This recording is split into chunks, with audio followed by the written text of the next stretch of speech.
Welcome back to History for Hours. Tonight, we step into the after-midnight streets of New York, where neon flickers on rain-soaked pavement and danger moves without warning. This is the world of John Alite, a man shaped by impulse and calculation, where respect was a currency earned in shadow, and every choice carried the weight of a lifetime. Most people couldn't survive a life like this, not because of fear, but because it required living on the edge of control and chaos at the same time. Before we settle in, take a moment to like the video and subscribe. Only if you genuinely enjoy these long, slow journeys through history's darker corners. And if you're listening right now, drop a comment with your location and local time. I love knowing where these stories travel. Now dim the lights, let the city noise fade, and settle in as we ease into the restless, unpredictable story of John Alite. The streets of Queens didn't feel cold to 11-year-old Johnny, even as the autumn wind whipped down 101st Avenue, scattering candy wrappers and old newspapers. To him, the neighborhood hummed with a secret warmth, a buzzing energy that poured out from the social clubs with their fogged-up windows, from the open doors of the corner bakery with its sweet, yeasty breath, and from the low rumble of respect that followed certain men as they walked. These men didn't wear suits from fancy stores in Manhattan. They wore leather jackets, sharp polo shirts, and they moved with a relaxed certainty that made the world part around them like water around a stone. From his bedroom window, which overlooked the alley behind his family's modest home, Johnny could see the comings and goings. He saw the quick, earnest conversations, the respectful nods, the way a problem presented in the morning could be solved, quietly, completely, by the afternoon. It was a world of efficiency, of understood rules. A world that stood in stark contrast to the one inside his own house, where the air was thick with a different kind of tension, the quiet, weary tension of an immigrant family working relentlessly for a piece of the very dream that seemed to be served up so easily, so casually, to those men on the street. His father was a hard man, a proud man who had come from Albania and worked with his hands. He believed in a straight line. Hard work, honest pay, head down, respect your elders. His love was real, but it was expressed in expectations and discipline. The message was clear. The path to a better life was paved with schoolbooks and calloused hands, not with whispered deals on street corners. But for Johnny, the straight line felt like a cage. School was a monotonous drone of facts that had no connection to the vibrant, pulsing calculus of survival and success he witnessed daily. The teachers spoke of futures built on degrees and careers, futures that felt pale and distant. The future outside his window was immediate. It was about loyalty, sharp wit, courage, and a different kind of intelligence, street smarts. It was about having a voice, about being someone who mattered, about being seen. One particular man caught his eye more than others. They called him Salvatore. He wasn't the flashiest, nor the loudest. But when Salvatore spoke, even the bigger guys listened. He had a way of settling disputes with a few quiet words and a steady gaze. He owned a little cafe where men would gather, not just tough guys, but also the local butcher, the barber, guys who ran the newsstand.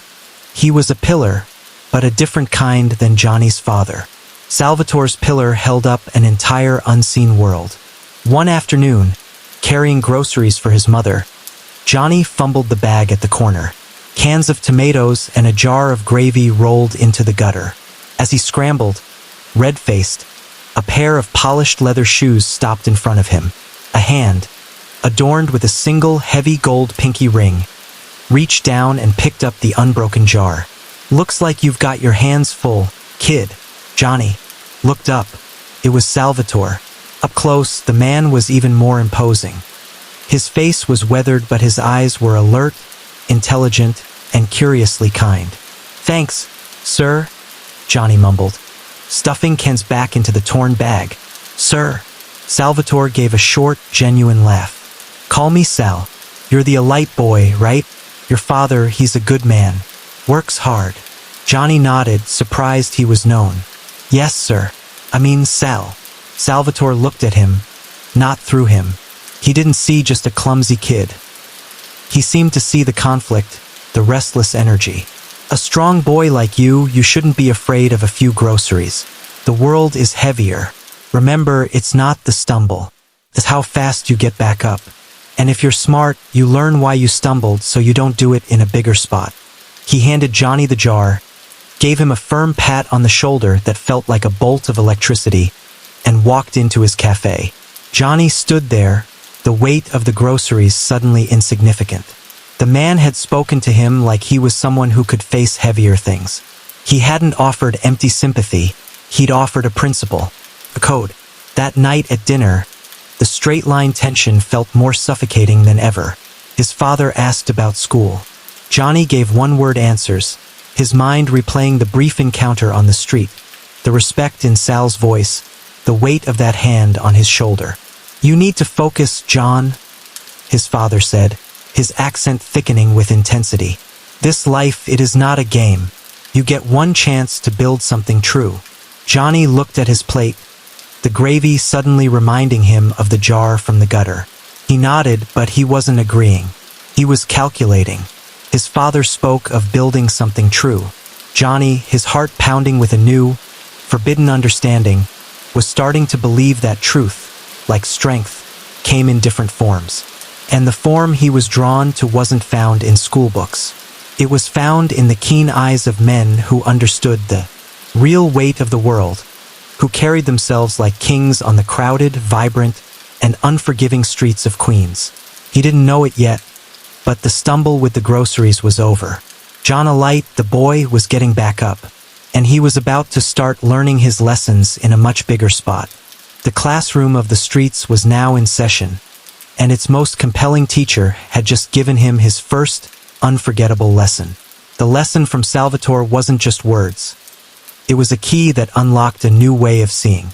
Queens, for Johnny, became a living textbook. He started paying attention not to the noise, but to the silence, the meaningful pauses, the slight dips of a chin that meant more than a shouted order. The way a door held open wasn't just politeness, but a sign of hierarchy. He began his studies not in the library, but on his neighborhood walks, his paper route, his errands for his mother. He learned that old man Enzo at the newsstand had a nephew who had problems that got taken care of. And now Enzo's stand never got hassled by kids looking to steal cigarettes. He noticed that the best parking spots in front of the social club were always mysteriously vacant, reserved for certain cars that arrived like quiet sharks gliding into their space. He saw that when Mrs. Rossi's son got into trouble at the high school, a visit from a calm man in a leather jacket resulted in the problem disappearing faster than a parent-teacher meeting could have been scheduled. It was a system, parallel government, and it worked. Johnny's father, sensing the boy's drifting focus, doubled down on discipline. He secured Johnny a job after school, not a paper route, but a real job stocking shelves at a local hardware store owned by a friend. "Honest work for honest pay," his father said, his hand heavy on Johnny's shoulder, a weight meant to anchor, not to electrify like Sal's had. The hardware store was a tomb of nails, paint cans, and dutiful silence. Johnny stacked boxes of tiles, his muscles aching with a dull, monotonous fatigue. His boss, Mr. Petrovich, was a kind but stern man who believed in procedure. Every box had a label, every shelf a designated spot. The world here was ordered, predictable, and to Johnny, utterly soul-crushing. One Friday afternoon, as Johnny was hauling bags of concrete mix, his back screaming in protest, he saw a familiar figure through the store's grimy front window. It was Tommy, a guy from the neighborhood, maybe 19, who everyone knew ran errands for the men at the cafe. Tommy was leaning against a sleek, dark sedan, laughing with someone inside. He was wearing a sharp tracksuit, a thick gold chain glinting against his chest. He looked relaxed, powerful, alive. He caught Johnny's eye through the window and gave a slow, knowing nod before the car purred away from the curb. In that moment, the bag of concrete mix in Johnny's arms felt less like building material and more like the literal weight of the straight-line future his father had prescribed. He was pouring his youth into stacking someone else's inventory, earning pennies, while Tommy moved through the world with a smooth, earned confidence. It wasn't about the gold chain, it was about the posture. Tommy carried himself like a man who owned his time, who commanded respect. Johnny carried bags. The dissonance became a constant hum in his ears. At home, his father talked of saving, of someday maybe owning a small business. At the store, Mr. Petrovich talked of inventory cycles. But on the streets, they talked of opportunity, of loyalty, of making moves. They spoke a language of action, not patience. His chance to practice a few words of that language came unexpectedly. A regular customer at the hardware store, a nervous man named Mr. Henderson, was being loudly berated by a supplier in the aisle over a delayed lumber delivery. The supplier, a burly guy from another borough, was red-faced, poking his finger into Mr. Henderson's chest, threatening to cut off his credit. Mr. Henderson, a small cabinet maker, looked like he was about to collapse with anxiety. Johnny watched from behind a stack of plywood. He saw the fear in Mr. Henderson's eyes, the fear of a man seeing his livelihood threatened. He also saw the bully in the supplier, a man who only understood force. Without thinking in terms of right or wrong, Johnny thought in terms of the code he was studying. This was an imbalance. A weaker man was being preyed upon. He didn't confront the supplier. He was just a kid. Instead, he slipped out the back door, ran 2 blocks to Sal's cafe, his heart hammering not from fear, but from purpose. He pushed the door open, the bell jingling. The warm, dark interior smelled of espresso and cigar smoke. A few men looked up from their cards. Sal was at the back, reading a racing form. "Sal," Johnny said, slightly breathless. He didn't know the protocol, but urgency overrode it. Sal looked up, his expression unreadable. "Johnny, something wrong." "It's Mr. Henderson, the cabinet guy. There's a guy from Williamsburg at the hardware store," yelling at him, threatening to ruin him over some lumber. Salvatore held his gaze for a long second. Then he gave a nearly imperceptible nod to a man sitting near the door, a quiet man with thick hands who was nursing an espresso. The man put down his cup and left without a word. Sal turned back to Johnny. "You did good to come tell me. That's your neighbor. A good man who minds his business. We look out for our own here. You understand?" Johnny nodded, a fierce pride blooming in his chest. "We look out for our own." "Now go back to work," Sal said, his voice returning to its usual calm. "Don't be late on my account." Johnny practically floated back to the hardware store. When he arrived, the scene had transformed. The angry supplier was gone. Mr. Henderson was at the counter, speaking in a relieved, hushed tone with Mr. Petrovich. He saw Johnny and gave him a grateful, slightly confused smile, as if sensing but not understanding the boy's role in the sudden change of weather. Nothing was said. No thanks were needed. The problem had simply been resolved. The system had worked, and Johnny, for the first time, had been a part of it. He hadn't thrown a punch or made a threat. He had used his eyes, his legs, and his understanding of where true power resided. He had communicated a need, and the community had responded. That night, his father asked about his day at the store. "Fine," Johnny said, the word now holding a universe of secret meaning. It was fine. As he lay in bed, the hum of dissonance was gone, replaced by a clear, single note of belonging. He had taken a step from observer to participant. He had learned a second, more powerful lesson. Knowledge of the street wasn't for passive study. It was a currency. And today he had made his first small deposit. The straight line of his father's world was fading, and in its place, John Alite began to see the intricate, powerful, and captivating web of the life that pulsed just outside his window. He was ready to stop looking, and ready to truly learn. The approval was a quiet poison, sweet and potent. It didn't come with a certificate or a pat on the back. Came in glances. A slight lift of the chin from the man with the thick hands, whose name Johnny learned was Polly, when he passed him on the street. It came in the form of a fresh, buttered roll, wrapped in wax paper and wordlessly slid across the counter to him by the old baker, Vinny, who winked one crinkled eye. It was in the way Salvatore, on those rare occasions their paths crossed, would now ask, "How's your father, Johnny?" The question wasn't about his father. It was a code. It meant asterisk you are seen. Your family is under consideration. Asterisk. Johnny's world became a careful, thrilling balancing act. By day, He was the dutiful son and the diligent stock boy. He learned to move through his father's house with a respectful silence, offering yes, sir, and no, sir. His mind a million miles away. At the hardware store, he mastered the inventory, his hands callousing from the work, his back strengthening. He used the time to listen to the complaints of contractors, the worries of small business owners, the gossip about who was struggling, who was expanding, who owed who. He wasn't just stacking wood. He was gathering intelligence, though he didn't yet call it that. He was learning the map of the neighborhood's needs and vulnerabilities. The pull from the other world grew stronger, a magnet to his iron will. He began to spend less time in his room and more time on the stoops and corners, not seeking trouble, but making himself available. He was a ghost in the periphery, running small, legitimate errands that blurred into something else. "Johnny, take this envelope to the cafe for me," a neighbor might say, slipping him $1. The envelope felt heavy, important. "Kid, tell Polly that Angelo's cousin is in from Jersey," someone would mutter. The message was meaningless to him, but delivering it perfectly, confidentially, made him a vital strand in the web. One crisp afternoon, the balance nearly shattered.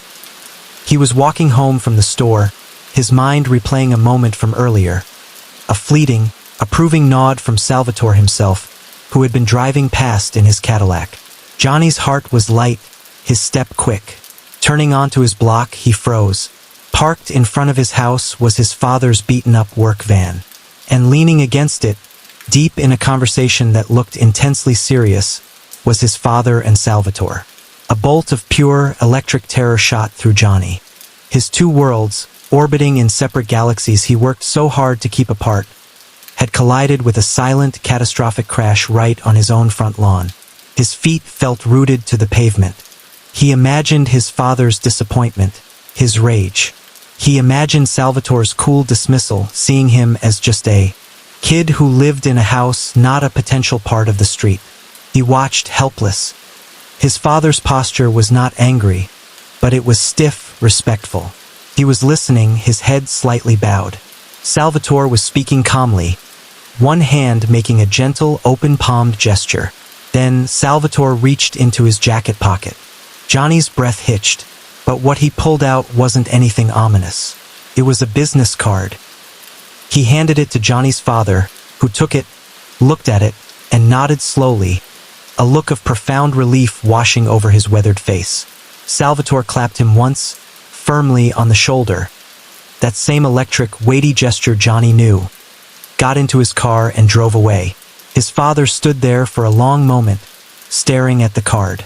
Then he turned and saw Johnny, standing like a statue 50 feet away. For a stretched second, their eyes locked. Johnny braced for the storm, but his father simply walked over, his footsteps slow and heavy. He stopped in front of Johnny, his expression unreadably complex. A mixture of weariness, gratitude, and a deep, sad understanding. He held up the business card. It was for a flooring supplier in New Jersey. "Salvatore," his father said, the name foreign and heavy on his tongue. "He knows a man. My job. The contractor is slow to pay. For 6 months. The money for your mother. For this house." He trailed off, swallowing hard. Salvatore made a call. "The man will see me tomorrow.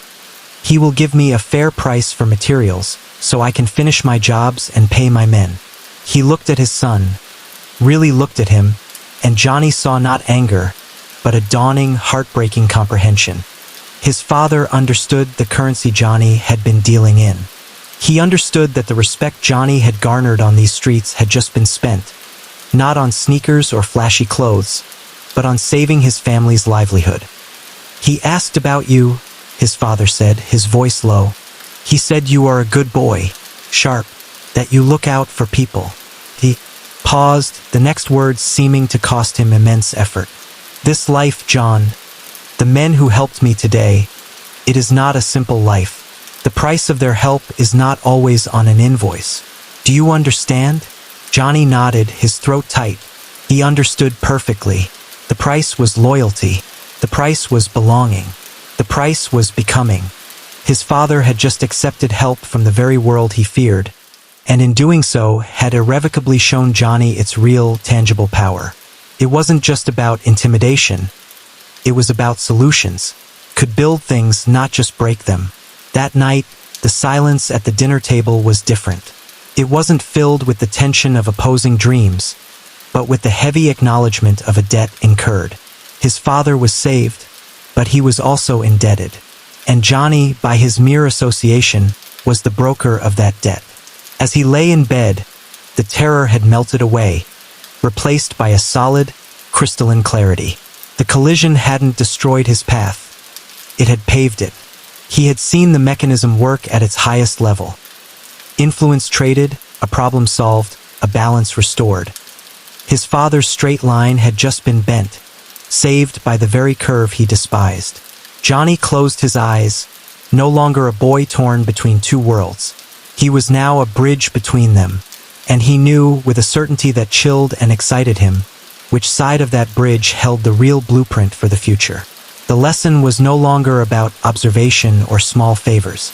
The lesson, as of today, was about consequence, obligation, and the intoxicating, responsibility-laden power of having a foot in both doors. He was in the game now, not as a player but as a valued piece on the board. And for Johnny Alite, that was everything. The bridge Johnny had become was not a comfortable place to stand. It trembled with every step. In his father's house, the unspoken debt to Salvatore hung in the air like fine dust, noticed in the quiet glances, the softer tone his father now used when speaking of business. The way his mother would occasionally sigh while looking out the window, as if searching for the source of a change in the weather she couldn't name. His father paid the flooring supplier in cash, and jobs started moving again. The relief was palpable, but it was a relief tinged with a new kind of vigilance. Their world was no longer just their own. On the street, Johnny's status had undergone a subtle but profound shift. He was no longer just a sharp kid who ran messages. He was the kid whose family had been touched by Sal's direct intervention. This wasn't charity. It was an imprint. It meant Johnny had a value but also a vulnerability. He was now considered connected in a very real, if junior, way. The nods from Polly and the others grew more direct, less observational. They began to include him in the periphery of conversations. "Johnny, you got a good head on your shoulders," Polly said to him one evening outside the cafe, lighting a cigarette. "You see things. Some guys, they got eyes but they don't see. You see." It was the highest praise he'd ever received. It also felt like a door swinging open to a room he wasn't sure he was ready to enter. The errands evolved. They were less about delivery and more about observation. Take a walk past the new dry cleaner on Lefferts. See how busy it is. Or, sit at the counter at the diner for an hour. Have a Coke. Tell me who comes in to see the short guy in the booth in the back. He became a silent surveyor, a collector of patterns. He learned to tell the difference between a nervous man and a guilty one, between a legitimate business meeting and a negotiation of a different sort. He filed it all away, reporting back with a clarity that pleased his unofficial mentors. He was learning the most valuable currency of all, reliable information. This new role, however, demanded a sacrifice. His time at the hardware store. He started showing up late, his mind buzzing with the mornings. Assignments. Mr. Petrovich, a fair man, gave him 2 warnings. The third time, his father was called. Johnny came home to find his father sitting at the kitchen table, the hardness back in his eyes. "This job was an opportunity," his father said, his voice dangerously calm. "A chance to learn an honest trade. Petrovich says your head is in the clouds. He says you are unreliable. Tell me, John, where is your head?" Johnny stood straight, the street-taught posture of meeting a gaze without flinching coming to him instinctively. "My head is on what matters, Papa. On taking care of things." "Taking care of what?" his father pressed, his voice rising. "By getting fired from an honest job? By becoming a ghost who runs the streets?" The word ghost stung. On the street, he was becoming someone solid, seen. At home, he was becoming transparent. "I'm learning more out there than I ever could stacking lumber," Johnny said, a defiant heat rising in his chest. You are learning to be a spectator to a life that will eat you alive." His father slammed his hand on the table. "Salvatore helped us. I am grateful, but that gratitude is mine to carry, not yours to build a life upon. That life is a quicksand. It looks solid until you are in it over your head." But it was too late. The quicksand, as his father called it, had already welcomed his weight. The very next day, a new opportunity presented itself, one that made the hardware store feel like a childhood memory. Salvatore needed a driver for a few afternoons a week. Not for anything heavy, just to run some legitimate errands, picking up parcels from the post office, taking his car to the wash, going to a specific Italian market in Brooklyn for certain ingredients.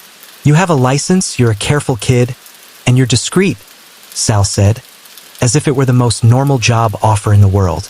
The pay was in cash, and it was 5 times what Petrovich paid. It was a test, wrapped in an opportunity. It was about trust, proximity, and discretion. Saying no was impossible. It would be a rejection of everything he'd worked toward. A slap to Sal's offered hand. He took the job. The first time he slid behind the wheel of Sal's Cadillac, the smell of rich leather and cigar smoke enveloping him, he felt a surge of power so intense it was dizzying. This wasn't a borrowed bicycle. This was a tank, a statement. Driving through Queens, he saw the looks from guys on corners. A flicker of recognition, then respect. He was no longer just Johnny Alite. He was the kid who drove for Sal. He performed his duties with military precision. The car was always spotless. The errands completed efficiently. His mouth always shut. He heard things, sitting in the driver's seat, the partition between worlds thinner than ever. Sal would have quiet conversations in the back seat, speaking in a coded shorthand Johnny was starting to decipher. He heard about points and vig, about partnerships that needed encouragement and deliveries that required a clear road. He was the silent chauffeur, absorbing a graduate-level education in the economics of the street. He also saw Sal's other side.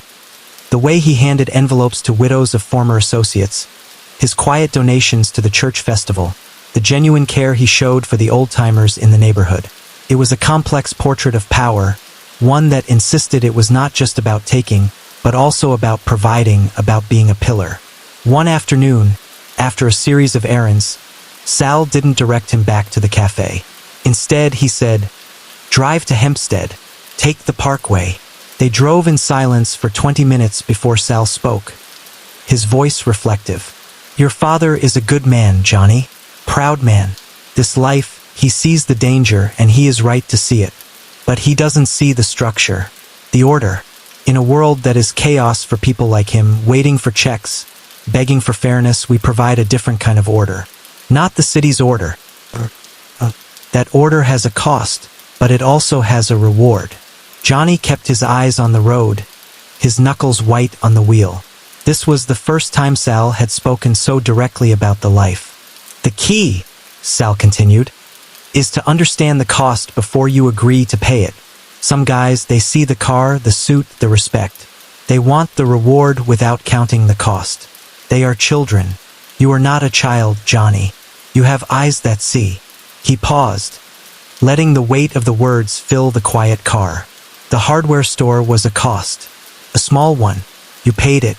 This, he gestured around the interior of the Cadillac, is a reward. But remember, for every reward, there is always a next cost. Always. They drove the rest of the way in silence. When Johnny dropped Sal off, the older man handed him his cash, then placed a firm hand on his shoulder, looking him directly in the eye. "You're doing good. Keep your head clear." Johnny drove home in his own simple car, the ghost of the Cadillac's power still clinging to him. He walked into a house filled with the aroma of his mother's cooking, a familiar, grounding scent. His father looked up from his newspaper, took in his son's focused, intense expression, and said nothing. The disappointment was still there, but it was now mixed with a resigned curiosity. His boy was changing, hardening, becoming a man shaped by forces he could not control. That night, Johnny lay awake, Sal's words echoing. For every reward, there is always a next cost. The hardware store was gone, a paid cost. The respect, the cash, the powerful purr of the Cadillac. These were his rewards. He held them close in the dark. But he couldn't shake a cold, creeping thought. What would the next cost be? And more importantly, would he see it coming before the price was due? The bridge was still trembling, but Johnny was no longer trying to stand still. He was starting to walk across it, one foot firmly in front of the other, moving toward a horizon he was only beginning to understand. The cost arrived not with a bang, but with a quiet, insistent knock. It was a Thursday, and the air in Queens hung thick and humid, promising a storm. Johnny was polishing the chrome on Sal's Cadillac, a ritual of care that felt almost meditative, when Polly emerged from the cafe's back door. His usual calm was replaced by a focused energy. "Johnny, inside. Sal wants to talk." The words were simple, but the tone was a shift in gravity. This wasn't a summons for a drive or an errand. This was a call to the back room. Johnny's stomach tightened, a primal awareness clicking into place. He put down the rag, wiped his hands on his jeans, and followed Polly, the familiar scent of espresso and cigar smoke now smelling like the inside of a decision. The back room was small, dominated by a heavy oak table littered with racing forms, coffee cups, and a single silent phone. Sal sat at the head, not reading, not speaking, just thinking. He gestured for Johnny to take the seat across from him. Polly leaned against the doorframe, a silent sentinel. "You've been doing good work, Johnny," Sal began, his eyes appraising, not praising. "You see things. You're reliable. That's a rare combination in a young man." Johnny nodded, saying nothing. He knew a preamble when he heard one. "Reliability gets tested," Sal continued, steepling his fingers. "It's easy to be reliable when you're picking up prosciutto and taking the car to the wash. The test comes when the job has a little friction." He pushed a small, sealed manila envelope across the table. It was thin, almost empty. "I need you to take a drive to a place in Ozone Park. You'll park on the street, right in front of a bakery called Giovanni's. You will not go in. You will wait.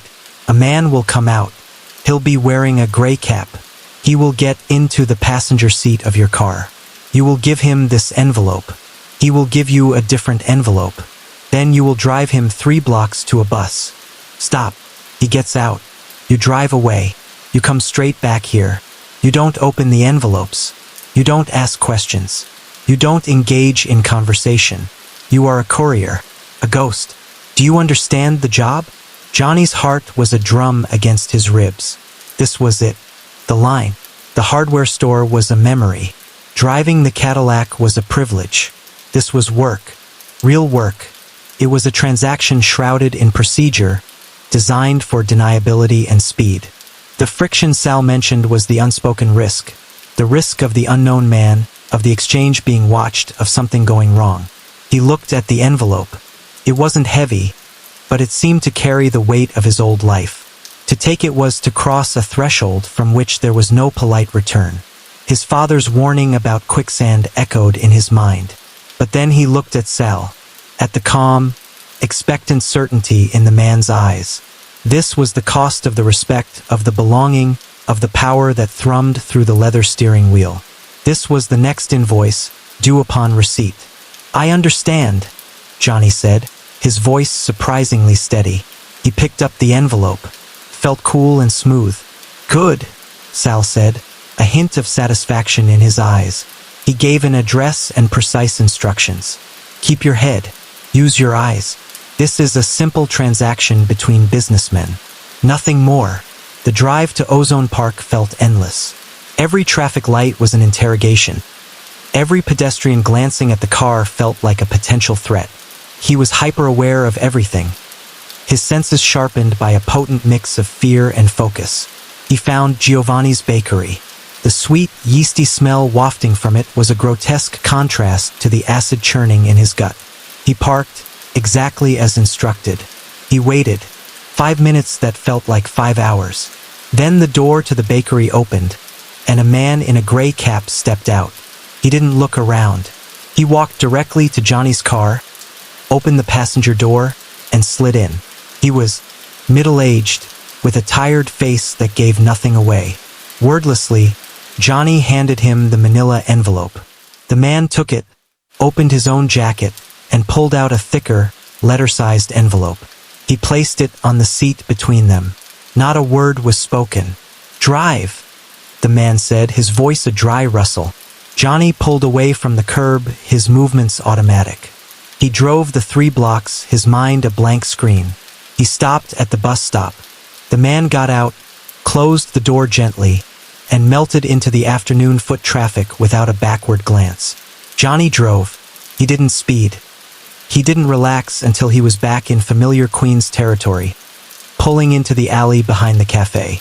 He shut off the engine, sitting for a moment in the sudden, deafening silence. Then he picked up the thicker envelope and went inside.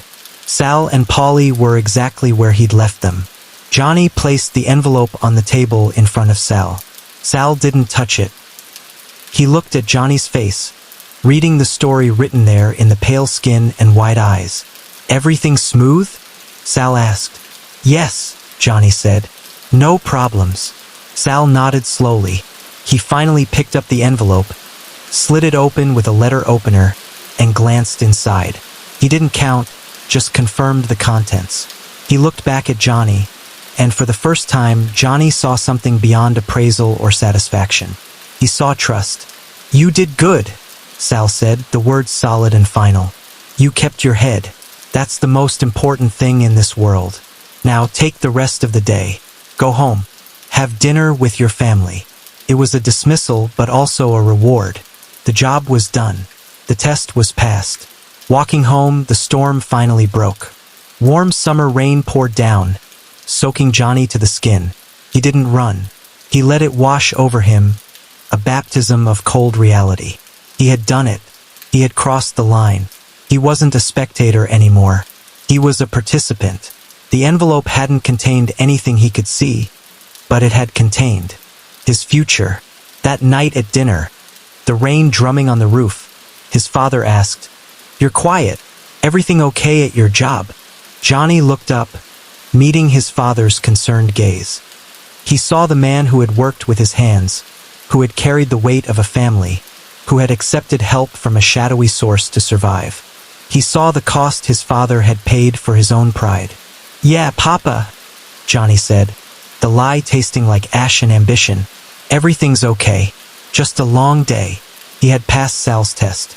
But lying to his father, seeing the flicker of helpless understanding in his eyes, felt like a different kind of test, one he had just failed.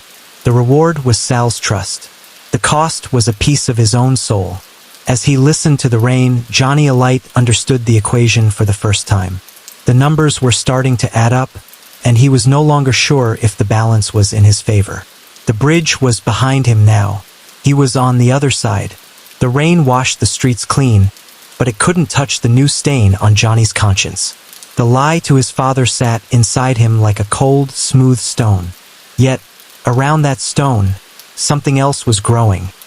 A hardened layer of pride and capability. He had been tested, and he hadn't flinched. In the world that mattered to him now, that was the only currency that counted. Sal's trust manifested in new ways. The errands became more frequent, the envelopes slightly more substantial. Johnny graduated from being just a driver to a logistical asset. He learned to spot a tail, a car that made too many of the same turns, a face that appeared in too many different places. Sal taught him the art of the clean route, a meandering, seemingly aimless drive designed to shake off unwanted attention before arriving at a destination. The world is full of eyes, Johnny. Most are blind.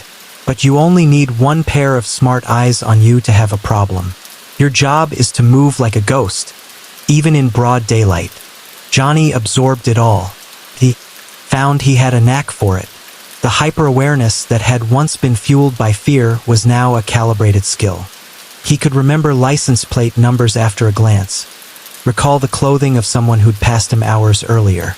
He was building a mental map not just of streets, but of patterns, of threats, of safe zones. His father, meanwhile, was fading, not just in spirit, but physically. The years of back-breaking work, the stress of providing, the quiet humiliation of needing Salvatore's help, had taken a toll. A chronic cough he'd dismissed grew worse, digging deep into his chest. One evening, he collapsed at the dinner table, a plate of pasta crashing to the floor. The following weeks were a blur of hospital visits, hushed conversations with doctors, and mounting, terrifying numbers on bills. The straight-line world of hard work and honest pay had no answer for this. Insurance was a labyrinth they couldn't navigate. The fear in his mother's eyes was a more profound terror than anything Johnny had faced on the street. He watched his father's strong hands, now lying still and pale on the hospital sheet. He saw his mother counting pennies at the kitchen table. Her shoulders slumped under an invisible weight. The system his father believed in was failing them. The city's order was a cold, indifferent machine. Johnny didn't go to Sal. He didn't ask for help. He simply showed up at the cafe every day, did his jobs with a grim, silent efficiency that was even more precise than before. He was a coiled spring of focused energy. Sal noticed. He always noticed. One afternoon, after Johnny had completed a complex series of pickups and drop-offs flawlessly, Sal called him into the back room. He didn't offer a seat. "Your father," Sal said. It wasn't a question. "The hospital," Johnny replied, his voice flat. "They don't know. The bills." Sal nodded, his expression unreadable. He opened a small, strong box that sat on a shelf, not the one in the wall safe.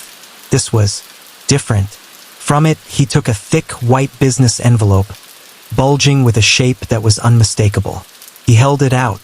"This isn't from the street," Sal said, his voice low and serious. "This is from me, to you, for your family. No big, no debt to the business. A man's family is his anchor. You can't do good work if your anchor is dragging in the mud. Take it.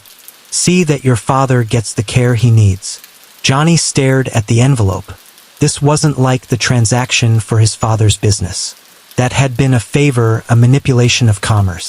This was raw, liquid power. This was the ability to halt a terrifying downward spiral with a handful of paper. It was a solution his father's honest world could not provide. He felt the cold stone of his lie, and now this, a burning brand of salvation offered from the very fire his father warned would consume him. His hand trembled slightly as he reached out and took it. The weight was tremendous. "Thank you," Johnny said, the words thick in his throat. "Don't thank me," Sal said, holding his gaze. "Honorme. By being the man your family needs you to be. That means being sharp, being reliable, being here. You understand? This," he gestured at the envelope, "buys you the peace of mind to do your job. That's all." The message was clear. The gift came with strings, not of debt, but of expectation. His value had just been quantified, and it was high. To maintain that value, he had to be present, focused, and unencumbered by personal disaster. Johnny went straight to the hospital. He found his mother in the hallway, her face etched with exhaustion. Wordlessly, he pressed the envelope into her hands. She opened it, saw the bundled cash, and her hand flew to her mouth, her eyes wide with shock and a dawning, conflicted relief. "Johnny, no, we can't." "We can, Mama," he said, his voice firmer than he felt. "It's taken care of. Tell them to do whatever they need to do for Papa. The best doctors." "Where did you get this?" she whispered, her eyes searching his face, looking for the boy she'd raised and finding a young man she barely recognized. "I earned it," he said. It wasn't a lie, not technically, but it wasn't the truth she needed. He saw the war in her eyes, the desperate need for the money warring with the fear of its source. In the end, a mother's love for her husband won. She nodded, tears spilling down her cheeks, and clutched the envelope to her chest as if it were a life preserver. Johnny didn't stay. He couldn't bear the gratitude in her eyes, a gratitude that felt like a judgment. He walked out of the sterile, bright hospital into the gritty, familiar dusk of Queens. The air smelled of exhaust and rain-drenched pavement. He stood on the sidewalk, the sounds of the city a dull roar. He had just done a powerful thing. He had saved his family from a freefall. He had used the tools of the world he'd chosen to fix a problem in the world he'd been born into. But instead of triumph, he felt a profound loneliness. He was a stranger in both worlds now. To his father, he would be a reminder of a compromised debt. To his mother, a mysterious provider from a shadowy realm. And to Sal, he was a solid investment, an asset that had just been secured. The cost of the envelope wasn't in the money. It was in the isolation it purchased. Johnny Alite, at 17, had become the man of the house. But the house he was building for himself was one he would have to live in alone. He looked up at the darkening sky, the first stars pricking through the urban haze. He had wanted power. He had wanted to be someone who mattered. As he stood there, the weight of the secret in his pocket replaced by the heavier weight in his heart, he understood he'd gotten exactly what he'd asked for. And for the first time, he wondered if the price, this time, had finally exceeded the reward.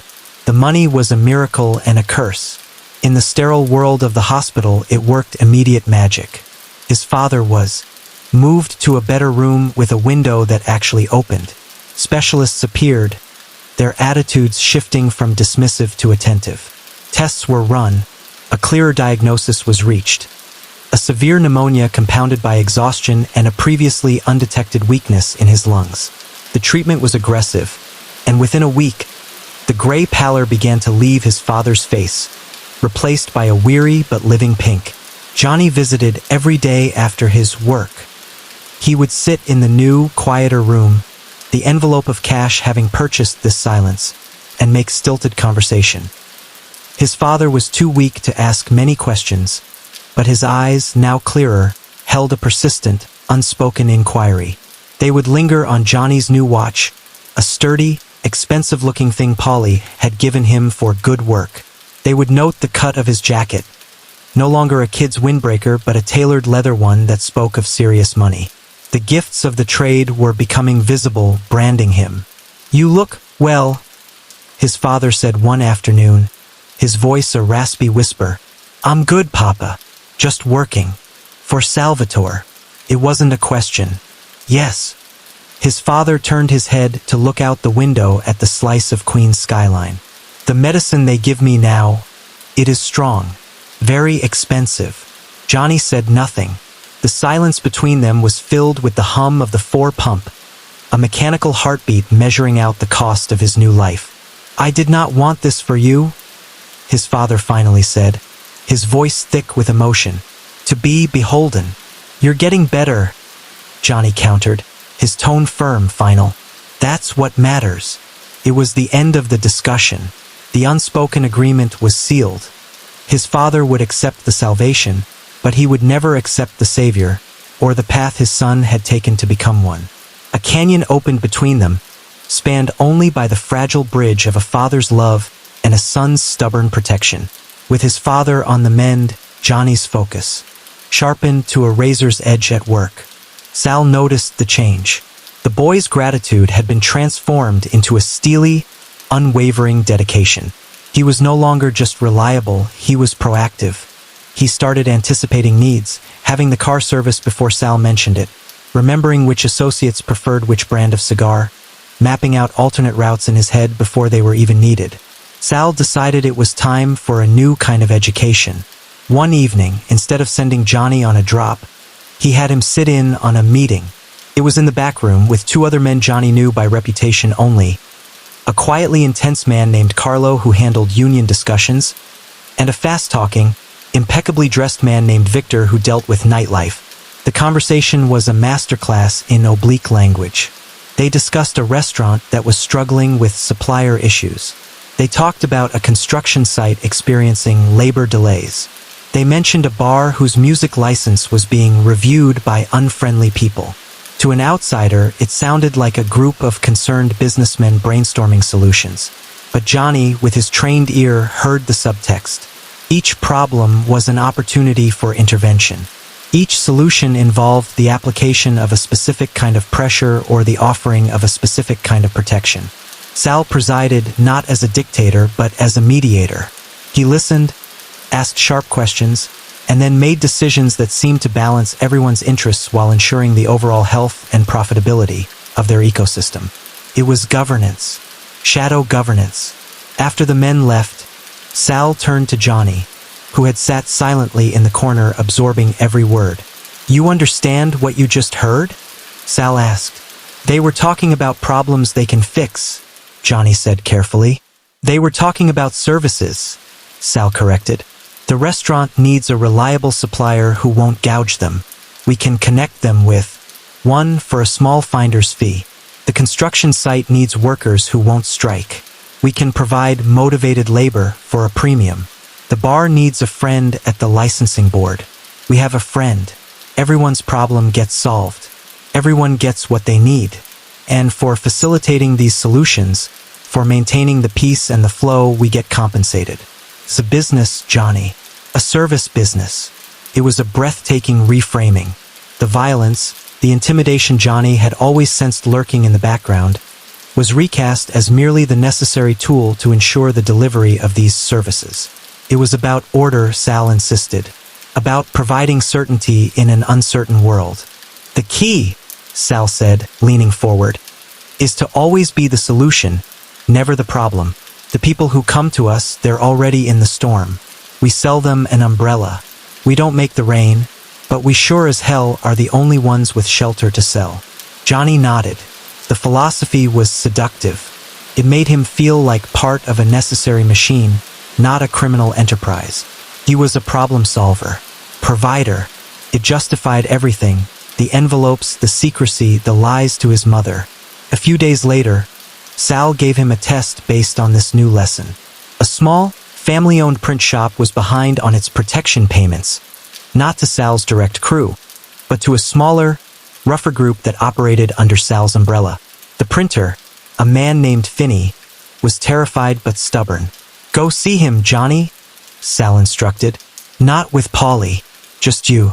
He's a family man like your father. Explain the situation. Explain that the service he pays for, peace of mind, safety from vandalism, a guarantee of no trouble, has a monthly fee. Explain that missed payments mean canceled services. And canceled services, well, the neighborhood can be a dangerous place. Be polite. Be clear. Let him see you're a reasonable young man. But let him also see you're not there to argue. It was his first solo collection. His first time being the face of the service business. Johnny walked into the print shop, the smell of ink and paper thick in the air. Mr. Finney was a small man with ink-stained fingers and glasses perched on his nose. He looked up, saw Johnny, and the fear was instant and palpable. Johnny didn't smile. He followed Sal's script almost verbatim. He spoke calmly, using Sal's language of services and fees and cancellation. He saw the man's hands tremble. He saw the photos of a wife and kids on the desk. He felt a pang, a ghost of his own father's pride. But he pushed it down. This was business. This was the cost of doing business in this neighborhood under this order. I can have it by Friday, Mr. Finney stammered. Friday is good, Johnny said, his voice even. We'll have someone stop by. It's better to keep the services active, Mr. Finney. For your family's sake. He left the shop, his heart thudding. He hadn't raised his voice. He hadn't made a threat. But the threat had been woven into every polite word. He had been the embodiment of the system. And it had worked. When he reported back to Sal, simply saying, "He'll pay Friday," Sal nodded with a quiet satisfaction. See? You didn't need to break anything. You just helped him understand the value of what he's buying. You provided clarity. That night, Johnny looked at himself in the mirror. The young man staring back was confident, sharp, dressed in the uniform of success. He had saved his father. He had mastered the art of the clean route. He had sat in on high-level meetings and understood the philosophy.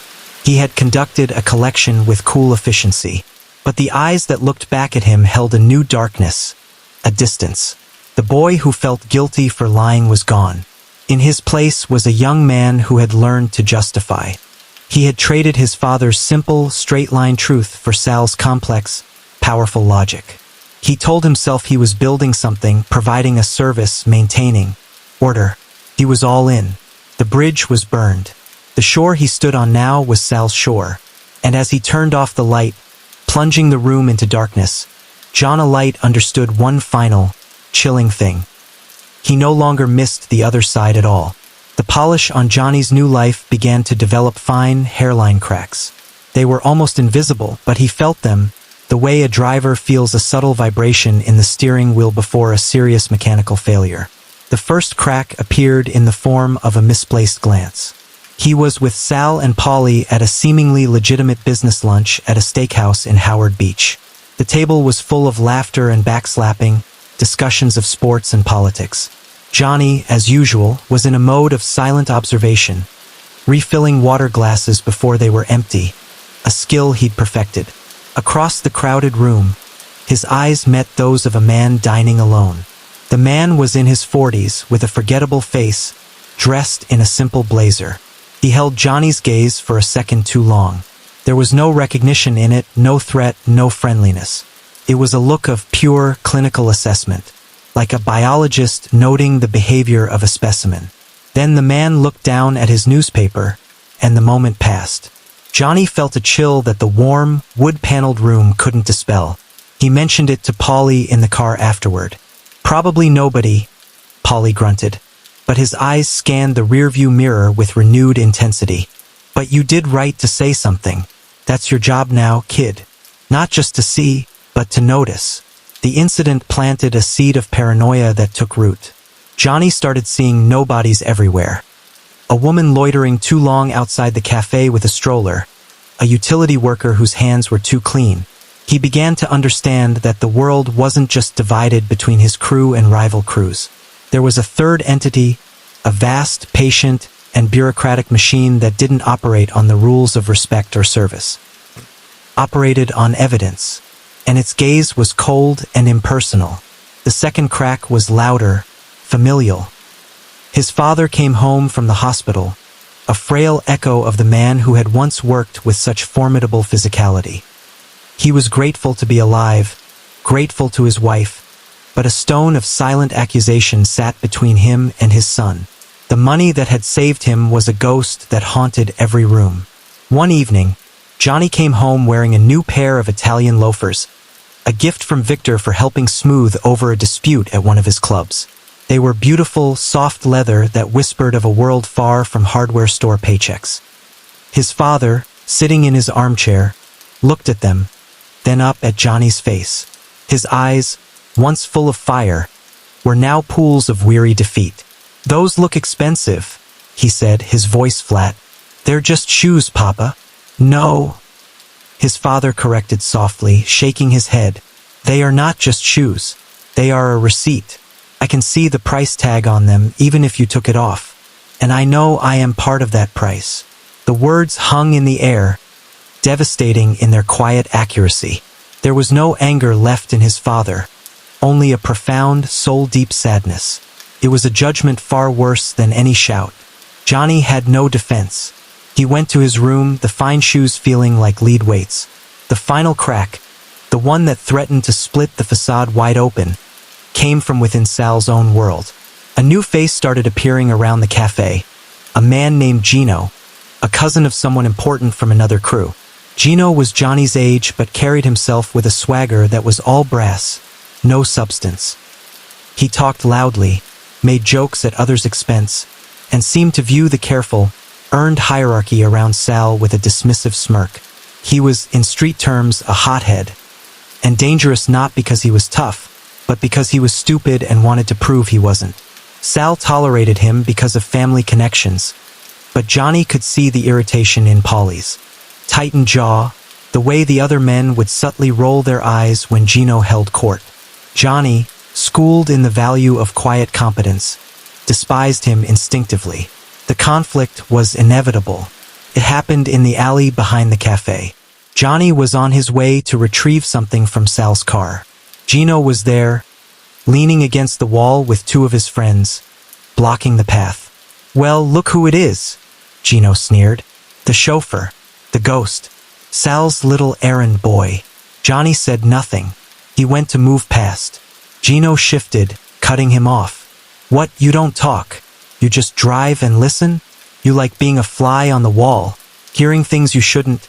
"I'm just getting something for Sal," Johnny said, his voice low, even.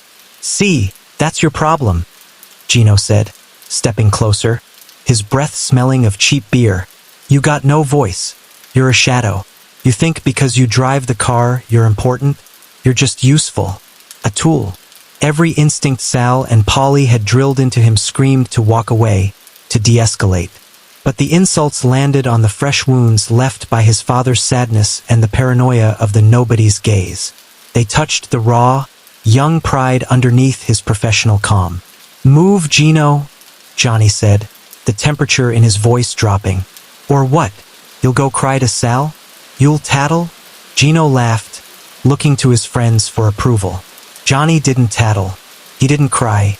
In one fluid motion born of street savvy and coiled frustration, he dropped the car keys, and as Gino looked down at the sound, Johnny closed the distance.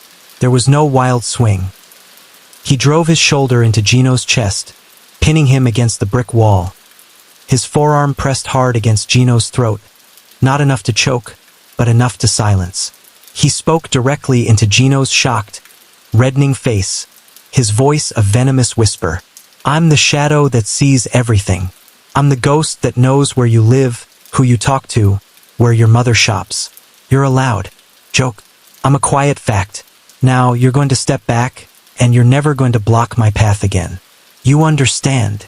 The sheer, controlled menace in Johnny's delivery, so different from Gino's bluster, was terrifyingly effective. Gino's friends were frozen. Gino himself, eyes bulging, managed a strangled grunt that sounded like assent. Johnny released him, picked up his keys, and walked to the car without a backward glance. His heart hammered, not with fear, but with the dark thrill of having unleashed a part of himself he'd kept carefully locked away. Felt good, felt powerful, and that scared him more than Gino ever could. He knew it was a mistake the moment he got into the car. Not because of Gino, but because of the principle. He had become the problem, not the solution. He had drawn attention, created conflict, acted on emotion. When he saw Sal later, the older man looked at him with those all-seeing eyes. "Gino's cousin called. Says you put hands on him in the alley." Johnny didn't deny it. He was in the way. He was running his mouth. Sal stared at him for a long moment. "And you decided you were the one to correct him? You, who understands the value of being a ghost, decided to become a hammer." He sighed, a sound of deep disappointment. "I didn't